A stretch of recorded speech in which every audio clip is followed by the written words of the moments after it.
이 로마에 있는 교인들에게 편지를 쓰면서 사도 바울은 8절에 보니까 하나님께 감사한다고 했습니다. 모든 사람을 인하여 내 하나님께 감사한다. 우리가 추수감사 주일을 지나고 있으면서 감사가 주제잖아요. 그런데 사도 바울도 하나님께 감사하고 있습니다. 감사하고 있는데 편지를 쓰면서 로마 교인들을 생각하면서 감사한다라는 겁니다. 하나님께 감사한다는데 그 이유가 무엇인가 몇 가지 이유에 대해서 얘기하고 있습니다. 첫째로는 8절에 첫째 내가 예수 그리스도로 말미암아 하나님께 감사한다는 거예요. 예수 그리스도의 이름 때문에 하나님께 감사할 수 있는 것이죠. 우리가 하나님 앞에 무엇 때문에 감사할 것인가? 다른 기도 제목이 감사의 제목이 있을 수 있습니다. 내가 이것도 잘해서 감사, 저것도 잘 돼서 감사, 한 해까지 건강 지켜주셔서 감사, 다 감사의 제목이 있지만 첫째는 무엇이냐? 예수 그리스도로 말미암아 감사하는 것.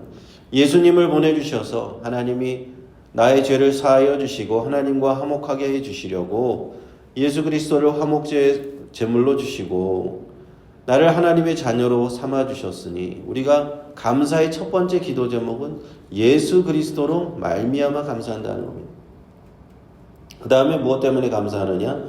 그 뒤에 보면은 너희 모든 사람을 인하여 감사한다 그랬어요. 예수님을 때문에 감사한다 했지만 했고 처음에는 두 번째로는 로마 교회 성도들을 생각할 때 내가 감사한다는 거예요.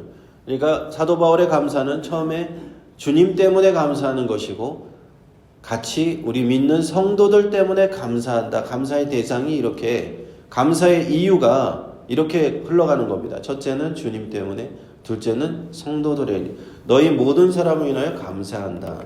로마에 있는 성도들에 위해서 특별히 감사하다 하는 겁니다.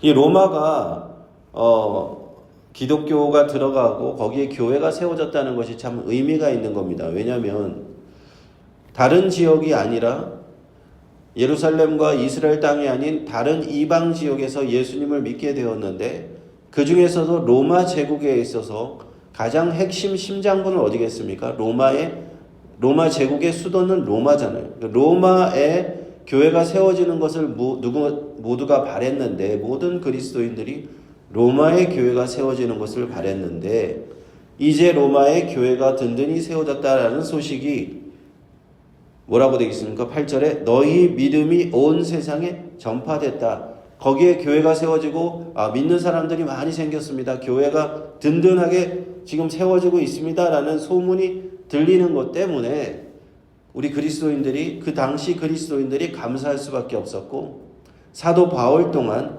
그러한 것 때문에 감사할 수 있었다는 겁니다. 기독교가 이제 시작된 지 얼마 안 됐잖아요. 예수님께서 부활 승천하시고 기독교가 전파된 지 이제 30년 정도 밖에 안 된 시절입니다. 30년밖에 안 됐는데도 로마 제국의 심장부까지 교회가 들어가서 거기서 이제 교회가 생겼다는 그 내용 때문에 하나님께 너무나 감사하는 것이죠. 많은 곳에서 기독교가 박해를 받았습니다. 유대인들한테는 유대인들이라서 기독교를 박해했고 또 이방인들은 또 이방인들이기 때문에 기독교를 박해했어요. 그러나 그 박해하고 어려운 과정 속에서도 복음은 로마의 심장부까지 복음이 들어갔다. 그래서 그것으로 인해서 사도 바울은 감사하고 있다 하는 겁니다. 9절 10절 보시면 내가 그의 아들의 복음 안에서 내 심령으로 섬기는 하나님이 나의 증인이 되시거니와 항상 내 기도에 쉬지 않고 너희를 말하고 있다 하는 겁니다. 항상 기도할 때 사도 바울이 기도할 때 로마 교회와 성도들을 위해서 기도하고 있다라고 얘기합니다. 그리고 그렇게 기도하고 있는 이유는 어떠하든지 10절에 보니까 어떠하든지 이제 하나님의 뜻 안에서 너희에게로 나아갈 좋은 길 얻기를 구한다. 이제 사도 바울이 항상 생각하고 있는 거예요. 사도 바울이 주님으로부터 받은 사명이 이방인에게 복음을 전하는 거죠. 이방인의 사도가 되었습니다. 그래서 사도 바울의 일단 첫 번째 목적지는 로마로 가는 것이 중요한 목적지였어요. 이유는 무엇이냐? 로마가 이방 세계의 중심부고 가장 사람이 많이 살고 로마 제국의 가장 중요한 핵심 도시이기 때문에 미국 같으면 뭐 뉴욕이나 로스앤젤레스나 이렇게 가장 사람들이 많이 살고 있는 그 로마 가장 핵심 심장부에 가서 나는 복음을 전하겠다라는 마음이 있었던 거예요. 그래서 내가 이방인의 사도로서 이방의 가장 중심지 로마로 가기를 바라고 있는데, 그래서 너희에게로 나아갈 좋은 길 얻기를 구하고 있었다. 그렇게 기도하고 있었다는 겁니다. 로마에 이제 교회가 세워졌다고 하는데요. 주님, 제가 로마에서도 가서 거기서도 주님의 사명을 감당하게 하여 주옵소서 하고 항상 사도 바울은 당시에 기도를 하고 있었다는 겁니다. 그리고 11절에 보시면 내가 너희 보기를 심히 원하는 것은 무슨 신령한 은사를 너희에게 나눠주어 너희를 견고케 하려 함이다, 이렇게 했습니다. 그리고 또 한 가지, 로마에 있는 교인들을, 성도들을 빨리 보고 싶어하는 이유가 또 있어요. 그것은 무엇이냐면 사도 바울이 성령의 은사를 그들에게 나누어 주려고 하는 것이다 하는 겁니다. 성령의 은사를 사도 바울이 가는 곳마다 성령의 역사가 일어났잖아요. 우리가 구약시대에서도 하나님의 종들, 여호와의 종들 가운데 특별히 영적인 은사가 있는 사람들이 있었습니다. 모세가 그러했고 엘리야가 그러했습니다. 모세는 하나님과 대변하는 사이였고 엘리야도 하늘에서 불이 떨어지게 할 정도의 그 정도의 영적인 은사, 지도자가 영적인 은사가 있는 사람이에요. 그래서 열왕기 하에 이제 들어갈 때 보시면 보겠지만 엘리야가 이제 하늘로 승천할 때 엘리사가 무엇을 원하느냐 했을 때 당신의 영감에 갑절이 내게 있게 해달라고 그렇게 요청하는 그 구절이 있습니다. 엘리야가 그만큼 하나님의 영적으로 충만했다, 성령이 충만했다는 것을 말하는 것이거든요. 마찬가지로 그 초대교회 당시에도 가장 성령이 충만한 사람이 누구였느냐? 우리는 사도 바울이 그 중에 한 사람이었다. 영적인 하나님께서 영적으로 많이 충만한 은혜 부어주신 사람이 그런 사람이었다는 겁니다. 신약 성경의 사도행전을 봤을 때도 사도 바울이 가는 곳마다 기적과 표적이 나타나고 성령의 역사가 나타나는 것을 우리는 많이 볼 수가 있었잖아요. 사도 바울이 가는 곳마다 병 고침이 일어나고 가는 곳마다 귀신이 떠나가고 그런 일들, 그의 몸에 지니고 있던 손수건이나 앞치마를 병자들이나 귀신 들린 자에게 덮었을 때 그들이 치유받고 귀신이 떠나가는 그런 일들까지 일어났다는 겁니다. 그래서 사도 바울은 자신을 통해서 역사하시는 성령의 역사가 이제 로마 교회에서도 일어나기를 바란다는 겁니다. 로마 교회에 가서 내가 너희들에게 안수하여 주고, 보통 이렇게 안수함으로 성령의 충만함을, 이제 성령의 은사를 내리게 하고 그런 이전까지의 사역이 있었단 말이에요. 사도 바울이 에베소에서도 그런 사역이 있었잖아요. 너희가 믿을 때 성령을 받았느냐 했을 때 받지 못했다 하니까 안수하면서 성령이 임하게 하였습니다. 그래서 사도 바울을 통해서 역사하시는 이 주님께서 성령의 이 기름 부으심, 성령의 역사를 사도 바울을 통해서 나누어 주시는데, 나타내시는데, 그 역사가 성령의 은사들이 이제는 로마 교회에서도 충만하기를 원한다 하는 겁니다. 11절에 그래서 신령한 은사, 성령의 은사를 너희들에게 내가 줌으로써 하나님의 교회가 든든히 서게 하겠다라는 겁니다. 그 성령의 은사를 나누어 주는 목적은 다른 것이 아니에요. 다른 이유가 있는 것이 아닙니다. 사도 바울이 자기가 대단한 사람인 것처럼 이렇게 자랑하려는 것이 아니라 그 목적은 분명해요. 11절의 마지막에 뭐라고 되어 있습니까? 너에게 나눠주어 너희를 견고케 하려 함이라. 성령의 은사를 주시는 이유는 여러 가지 은사, 방언의 은사, 통역의 은사, 예언, 가르침, 권면, 수십 가지의 은사가 나오는데 신약 성경에 그 성령의 은사를 주시는 이유는 다른 이유가 아니라 교회를 견고케 세우신다는 거예요.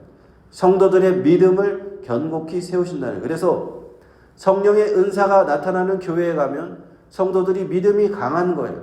아, 성령께서 정말 역사하시는구나. 하나님이 살아계시는구나.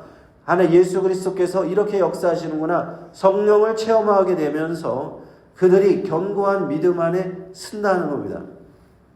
그래서 사도 바울이 생각할 때 로마 교회가 이렇게 성령이 충만한 교회가 되어서 성령의 은사가 충만하여 영적으로 서야겠다, 견고케 서야겠다라고 생각했기 때문에 사도 바울은 더 로마 교회를 가고 싶었다 이겁니다.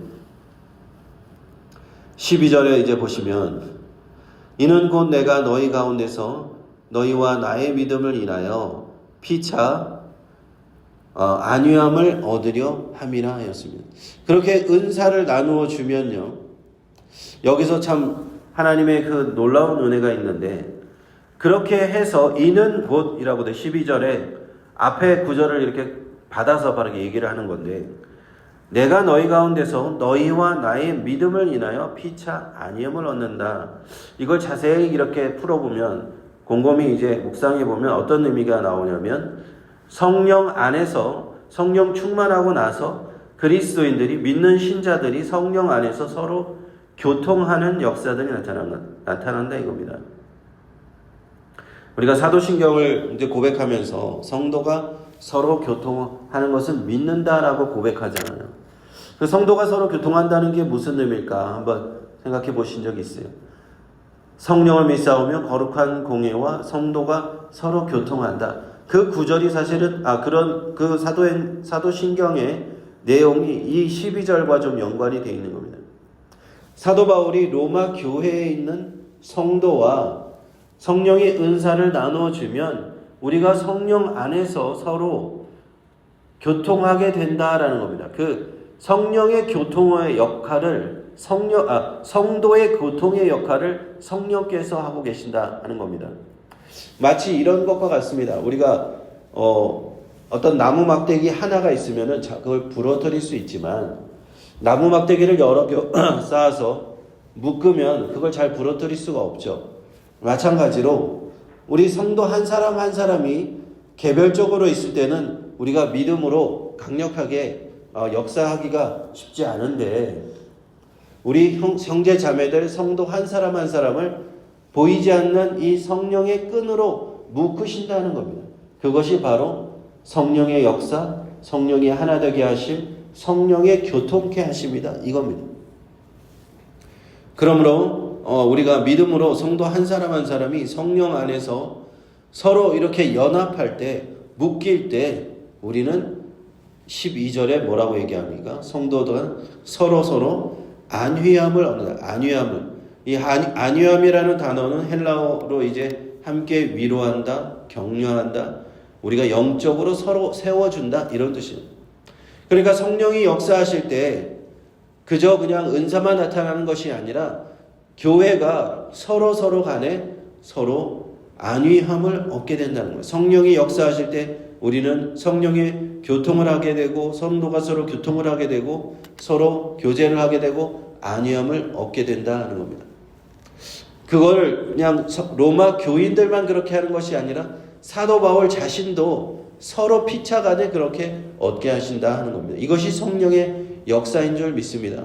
성령께서 임하실 때 우리를 다 성령 안에서 서로가 돌보게 하고 교제하게 하시고 교통하시게 하고 서로가 보이지 않는 성령의 끈으로 묶어서 우리가 그리스도 안에서 충만한 은혜, 믿음 안에서 견고케 된다. 이것이 사도 바울이 하는 얘기입니다. 사도행전은요, 우리가 앞서 사도행전을 보았었는데 성령행전이라고 불렀었잖아요. 성령께서 이렇게 역사하시면서 하나님의 복음을 증거하셨다는 거예요. 그 성령의 역사의 가장 최전방에 서 있던 사람이 바울과 같은 이방의 사도들이었습니다. 이방 땅으로 가서 정말 하나님을 모르는 백성들에게 복음을 전해야 되는데, 하나님을 모르기 때문에 말로만 전해가지고는 이 사람들이 돌아오지 않는 거예요. 그래서 강력한 무기가 필요했습니다. 바로 성령의 역사가 필요해요. 사도 바울이 가는 곳마다 기적과 표적 나타나고, 성령의 은사 나타나고, 귀신이 떠나가고, 병든 자가 고쳐지고, 성령을 믿지 않는 자들이 예수님을 믿게 되면서 안수하여 줄 때 성령을 받게 되었다는 겁니다. 그래서 교회가 폭발적으로 이방 땅에 세워질 수 있었다는 겁니다. 오늘날도 우리는 교회 안에서 다른 것이 필요가 없는 것입니다. 성령의 은사가 나타나야 될 줄 믿습니다. 사도 바울이 로마 교회에 내가 성령의 은사를 나눠주고 싶다라고 말씀하셨던 것처럼 우리가 성령의 은사를 받아야 돼요. 성령의 은사를 받고 성령의 충만함을 각자가 받아야 교회들이 세워질 수 있다 하는 것입니다. 그리고 성령께서 이렇게 성도에게 각자 맞는 은사를 이렇게 나누어 주시는 이유는 다른 이유가 아니에요. 그거 성령의 은사를 받게 되면 우리가 한 사람 한 사람이 서로가 성령 안에서 서로를 위로하고 서로에게 힘을 주고 서로가 성령 안에서 교제하고 교통하게 하기 위해서, 그래서 우리가 서로를 안위하기 위해서 성령께서 이러한 은사를 주신다 하는 겁니다. 아무리 강한 사람이라고 할지라도, 사도 바울이라고 할지라도 위로가 필요했던 사람이에요. 똑같은 사람이기 때문에 믿음이 연약해지고 두려운 순간이 있는 겁니다. 그래서 중보 기도가 필요하고 성령의 은사가 필요합니다. 우리가 교회를 세워갈 때 하나님 앞에 우리가 함께 이렇게 기도합시다. 하나님, 우리 교회가 세워지기 위해서 성령의 은사가 필요합니다. 성령의 충만함이 필요합니다. 그래서 우리가 서로 이 성령의 은사를 가지고 믿음을 서로 견고하게 할 필요가 있습니다. 그렇게 서로 우리가 은사를 받고 믿음을 견고하게 될 때 우리는 성령 안에서 서로 교통하게 됩니다. 그리고 안위하게 됩니다. 이렇게 성령 안에서 우리는 믿음으로 굳게 서간다 하는 것입니다. 그러므로 우리가 교회를 위해서 기도할 때, 하나님 나라를 위해서 기도할 때 이것을 위해서 기도합시다. 하나님, 교회가 많이 어려워지는 교회들을 많이 봅니다. 그것은 성령이 역사하지 않으시기 때문에 교회들이 어지러워지는 거예요. 많은 사람들의 얘기를 들어보면 교회에서 이런 어지러운 일들이 있고 이런 시험 받는 일들이 있습니다 하는 것은 다 성령의 역사가 아니라 악한 영의 역사가 많기 때문에 그런 일들이 일어납니다. 교회 안에서 성령이 충만하고 성령의 역사가 일어나면 성령의 이 하나 되게 하는 이러한 역사, 견고케 하는 역사, 안위하는 역사가 일어나기 때문에 교회가 세워지고 일어날 줄로 믿습니다. 우리 성령으로 충만하게 해달라고, 성령의 은사 달라고, 서로 성령 안에서 교통하게 해달라고, 안위함을 받게 해달라고 오늘 특별히 우리가 기도하면서 나아가기를 주님의 이름으로 축원합니다.